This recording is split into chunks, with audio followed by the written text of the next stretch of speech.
Hello दोस्तों, मेरा नाम है विभास। तो आज से मैं सीरीज चालू करने वाला हूँ प्रैक्टिकल नॉलेज का। अभी मैं इलेक्ट्रिकल से किया था डिप्लोमा, इसलिए मैं इलेक्ट्रिकल का ही बता सकता हूँ। बाकी आगे अगर आप लोग इसमें सपोर्ट करते हैं तो मैं मैकेनिकल और मेटलर्जी का भी चालू कराऊंगा।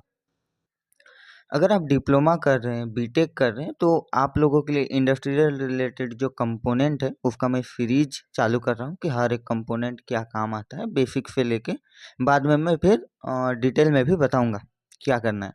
अगर हमारे चैनल में नए हैं तो मैं डिप्लोमा से रिलेटेड वीडियो बनाते रहता हूँ। आप वहाँ जाके अभी रिसेंटली मैं 2 वीडियो बनाया हूँ। एक झारखंड पॉलिटेक्निक का जो प्लेसमेंट रियलिटी है उसके ऊपर, और एक और वीडियो बनाया हूँ जो कोई भी पॉलिटेक्निक कर रहे हैं तो उसका जो रियलिटी होता है इंडस्ट्री में, उसके बारे में मैं बनाया हूँ। तो आप लोग जाके ये 2 वीडियो देख सकते हैं। और आज से ये मेरा पहला वीडियो है इंडस्ट्रियल प्रैक्टिकल नॉलेज का। जो टॉपिक पे हम लोग अभी बात करने वाले हैं वो टॉपिक है basic component use in industry. तो इसमें हम लोग आज जो छोटा छोटा कंपोनेंट है उसको लिए हुए हैं। चलिए वीडियो को स्टार्ट करते हैं। आप सेंसर का नाम तो सुने होंगे पर रियल लाइफ में देखे नहीं होंगे। तो ये आपका इंडक्टिव टाइप सेंसर, ये बस मेटल को सेंस करता है। हम लोग के पास अभी अवेलेबल नहीं है कंडक्टिव टाइप का, नहीं तो मैं वो भी दिखा देता। वो क्या करता है, वो तो सारी चीज़ों को जो भी पास वैसे आएगा, जितना रेंज है उसके साइड में जो भी ऑब्जेक्ट आएगा उसको सेंस करेगा। ये बस मेटल को सेंस करेगा। इसका रेंज है 8 mm का, मतलब 8 mm का डिस्टेंस में जो भी मेटल इक्विपमेंट जब आएगा तो ये सेंस करेगा। सेंसर कुछ ऐसे दिखता है और इसमें डिफरेंट ये 2 वायर है। तो किसी किसी में 3 वायर होते हैं, 4 वायर होते हैं। ये जो 2 वायर है तो इसमें आप एक से ओनली पॉजिटिव वोल्टेज जाएगा और एक से जितना वोल्टेज गया रहेगा रेटिंग, जैसे 24 वोल्ट डीसी का है तो इसमें अगर आप 24 वोल्ट डीसी डालेंगे तो जब ये सेंस करेगा तो ये 24 वोल्ट डीसी रिटर्न करेगा। ये एनसी टाइप का नहीं है, एनओ टाइप का है। जो एनसी टाइप का होता है जब ये सेंस करेगा तब वो फीडबैक नहीं देगा। ऐसा एनओ एनसी टाइप का होता है जो कॉन्टेक्ट चेंज करता है, ये एनओ टाइप का है। जब सेंस करेगा तभी 24 वोल्ट रिटर्न देगा। चलिए अब हम लोग दूसरा कंपोनेंट के बारे में बताते हैं। ये आप लोग सुने होंगे, ये आपका है पावर कॉन्टेक्टर। ये फेम टू फेम आता है जो कंट्रोल कॉन्टेक्टर होता है। जैसे यहाँ पे देख रहे हैं ना, L1 L2 L3 इस साइड में आप देख रहे हैं, उसके जगह में जो लास्ट में देख रहे होंगे एक NC नॉर्मली क्लोज, उस टाइप का अगर ये कंट्रोल कॉन्टेक्टर होता तो इसमें सारा जगह पे NO या NC लगा हुआ रहता। पर ये पावर कॉन्टेक्टर है तो इसमें RYB का L1 L2 L3 है। ये अब काम कैसे करता है चलिए अब मैं बताता हूँ। इसका एक साइड देख रहे होंगे A1 है और एक साइड A2 है। ये तो A1 में हम लोग कनेक्ट करते हैं, जो इसका 220 का है तो 220 और 110 का है तो 110 का। ये आपका 220 का है, 220 वोल्ट का। तो A1 पे हम लोग वोल्टेज देते हैं और A2 पे हम लोग उसका न्यूट्रल डालते हैं। तो ये इसके अंदर काम क्या करता है, तो इसके अंदर कोयल लगा हुआ रहता है जो A1 A2 के बीच में कनेक्ट रहता है। तो दोनों जब चार्ज होता है उसमें पावर आ जाता है। तो ये जो NO है ना, जो NC दिख रहा है आपको, ये वो NO में कन्वर्ट हो जाता है। मतलब नॉर्मली क्लोज है और नॉर्मली ओपन हो जाता है। तो ये पावर कॉन्टेक्टर है तो इसमें क्या होता है, जो पावर है ये ऐसे दब जाता है, प्लंजर लगा हुआ रहता है। ये जब दब जाता है तो पावर कॉन्टेक्ट बन जाता है आपस में पावर कॉन्टेक्टर में, तो इधर से इधर पास हो जाता है पावर।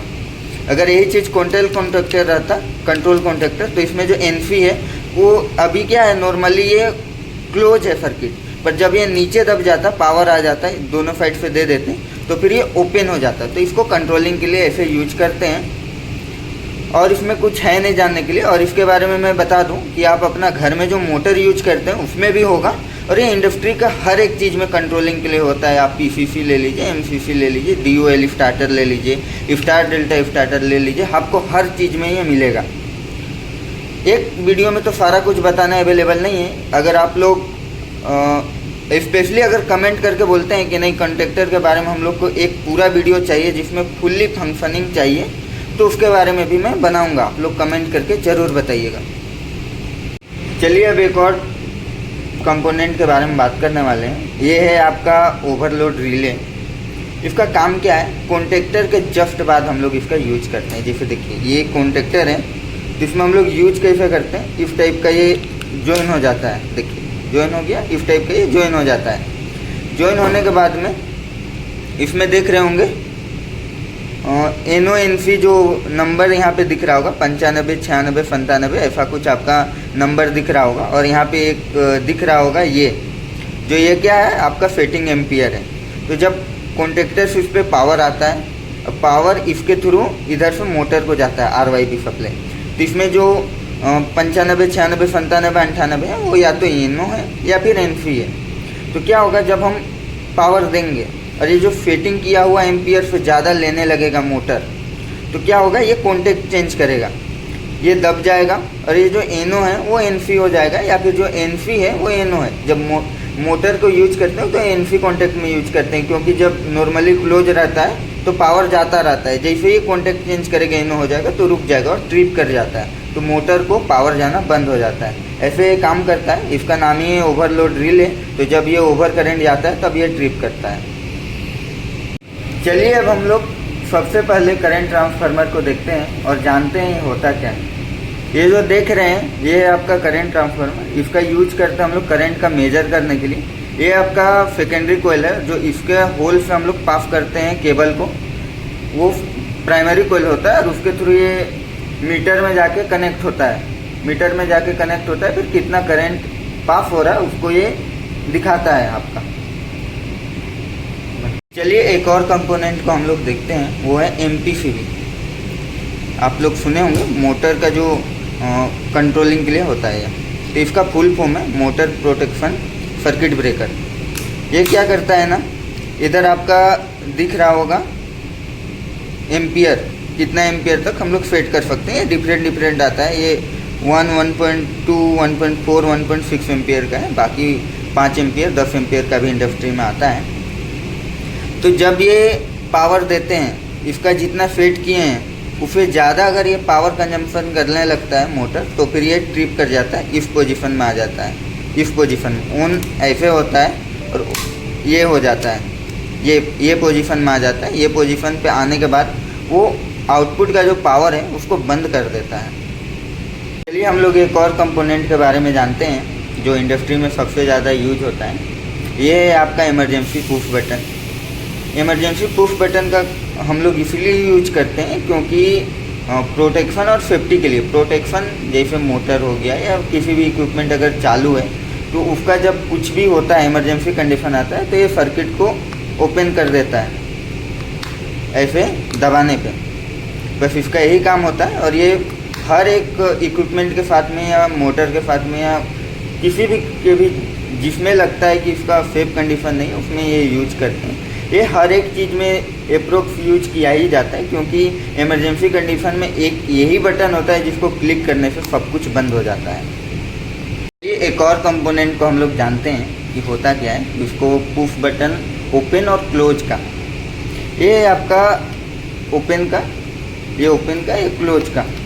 रेड हम लोग ओपन के लिए करते हैं, रेड हम लोग क्लोज के लिए करते हैं, ग्रीन हम लोग ओपन के लिए करते हैं। ये बस सर्किट को ओपन करने का काम आता है और ये सर्किट को क्लोज, जैसे मोटर की स्टार्ट करने का और स्टॉप करने का, बस ये वही है। स्टार्ट स्टॉप पुश बटन ये सेम ही होता है, बस इसका कलर का फ़र्क है। जिसको यूज हम लोग अलग अलग तरीके से करते हैं। ये जो कलर है वो इंडिकेट करता है कि कौन स्टार्ट के लिए है, कौन स्टॉप के लिए है। बस इसमें एक ऑक्सिलरी कॉन्टेक्ट लगा हुआ रहता है, NO या NC, जो सर्किट के साथ कनेक्ट रहता है। अगर आपको फुल वीडियो चाहिए, एक वीडियो में सारा कुछ बताना पॉसिबल नहीं है, अगर फुल वीडियो चाहिए तो कमेंट करें हर एक टॉपिक को कि हमको ये टॉपिक का फुल वीडियो चाहिए। चलिए एक और कंपोनेंट हम लोग देखते हैं, इसका नाम है सिलेक्टर स्विच। ये बस सिलेक्ट करता है, मतलब ये घूमता है। तो इसमें क्या दो जैसे ये NC और NO कॉन्टेक्ट लगा हुआ है स्टार्ट पुश बटन में, वैसे ही इसमें लगा हुआ रहता है नीचे में सेम। तो हम लोग जब इसको घुमाते हैं तो ऑन ऑफ करने का काम आता है, मतलब इधर घुमाएं, जैसे उसमें पुश हो रहा था वैसे ये सिलेक्ट करते हैं कि हाँ किसको चालू करना है। इसमें 2 ही है बट किसी किसी में 3 रहता है सिलेक्ट करने का, तो उसमें अपना यूज के हिसाब से करते हैं। चलिए एक कंपोनेंट के बारे में जानते हैं जो है ग्लैंड। इसका नाम आप सुने होंगे या नहीं सुने होंगे, मेरे को नहीं पता। जब मैं डिप्लोमा कर रहा था तो इसका नाम मैं नहीं सुना था। तो इसका काम ये करता है, जैसे ये केबल है आपका, तो ये केबल को ऐसे सबसे पहले इसको इन करना है, इस टाइप से ये इन होता है, ऐसे हो जाता है। जब यहाँ जहाँ पे मेरे को चाहिए कि हाँ अब यहाँ पे मेरे को टाइट कर देना है, तो ये आगे पीछे नहीं होता है। ये इसका साइज का है नहीं, इसलिए थोड़ा प्रॉब्लम हो रहा है, बाकी इसका साइज के लगेगा तो ये आगे पीछे नहीं होगा। अब पैनल क्या करता है, पैनल में ये सपोर्ट हो जाता है, आगे से एक चेक नट डाल देते हैं तो वायर आगे पीछे होता नहीं है, बस इसका यही काम है। इसका नाम है ग्लैंड। ये केबल को एक जगह पे फिक्स करने का काम आता है। चलिए, ये जो है अभी जो आप देख रहे हैं, ये है आपका लाइट। ये समझ लीजिए कि LED टाइप का ही लाइट है। इसका नाम है इंडिकेटर लाइट बोलते हैं, या फिर आप इसको पायलट लाइट बोल सकते हैं। इसमें A1 A2 है। इधर आपको एक साइड में आपको X1 X2 है, एक साइड में आपको फेज डालना है, एक साइड में न्यूट्रल डालना है, जितना रेटिंग है उसके हिसाब से। और ये जब इस पर पावर आएगा तो ये जलेगा, बस ये इतना है। इसको कंट्रोलिंग के साथ साथ जो NONC होता है उसके साथ लॉजिक लगा के, हार्डवायर लॉजिक लगा के इसको किया जाता है। जब स्टार्ट होता है तो रेड लाइट जलता है, जब बंद होता है तो ग्रीन लाइट जलता है। इसे अपना ज़रूरत के हिसाब से यूज करते हैं लाइट का इंडिकेशन के लिए। बस ये फेरेंडर इलेक्ट्रिक कंपनी का 110 वोल्ट का है। आप लोग तो इसको देख ही रहे होंगे, आप रियल में भी देखे ही होंगे। जो आप किसी इलेक्ट्रॉनिक्स के दुकान पे गए होंगे, या फिर कोई टीवी बनाने वाला है या इलेक्ट्रिसिटी वाला, तो वहाँ पे देखे होंगे। ये फ्लूक कंपनी का हम लोग जो पकड़े हैं उसका नाम है मल्टीमीटर। ये क्या करता है, ऐसे सेट किए तो इससे हम यूज कर सकते हैं वोल्ट, पावर मेजर करने का, AC का। एक और किए तो फिर इस ऊपर में जो दिख रहा होगा तो ये DC के लिए यूज कर रहे हैं। ये मिली वोल्ट DC के लिए है। ये आपका कंटिन्यूटी चेक के लिए है। देखिए उसमें रेसिस्टेंस आ रहा होगा, तो ये क्या करता है, 2 वायर के बीच में हम लोग जब डालते हैं तो फिर अगर कनेक्ट होता है तो ऐसे कुछ उसमें आएगा, अब पीप करके कुछ ऐसे आवाज़ आएगा। अगर सर्किट ओपन रह गया, कोई केबल टूटा हुआ रहेगा, तो उसमें अगर हम ऐसे डालेंगे तो फिर रेजिस्टेंस 1 पॉइंट से 2 पॉइंट में आएगा नहीं। तो बस ये उसी का काम आता है, वोल्टेज चेक करना, DC वोल्टेज चेक करना और कंटिन्यूटी चेक करने का। इससे ज़्यादा इसमें अभी तक तो मैंने काम किया नहीं हूँ, बाकी काम आ सकता है। मेरा जितना एक्सपीरियंस है उसमें मैं बस 3 ही चीज़ का यूज किया हूँ इसमें। आप लोग को किस टॉपिक पे नेक्स्ट वीडियो चाहिए, उस टॉपिक का आप लोग नाम कमेंट कीजिए कमेंट बॉक्स में, तो मैं फिर जो टॉपिक का सबसे ज़्यादा कमेंट रहेगा उसके ऊपर मैं वीडियो बनाऊंगा। ये वीडियो अगर आप लोगों को थोड़ा सा भी अच्छा लगा हो और आप लोगों का नॉलेज में कुछ इम्प्रूवमेंट हुआ हो प्रैक्टिकल नॉलेज से लेकर, तो ये वीडियो को अपने दोस्तों के साथ शेयर करें। जैसे ही ये वीडियो में 1 के व्यूज आते हैं, वैसे ही मैं इसका जो फ्रीज का सेकेंड वीडियो है वो मैं बनाऊँगा। आप लोग सपोर्ट करिए, 1 के व्यूज जैसे ही आता है मैं दूसरा वीडियो बनाऊंगा। अगर वीडियो अच्छा लगा हो तो लाइक करें, सब्सक्राइब करें और अपने दोस्तों को शेयर करें, और कमेंट करके बताएं कि अगला किस टॉपिक पे चाहिए आप लोगों को वीडियो।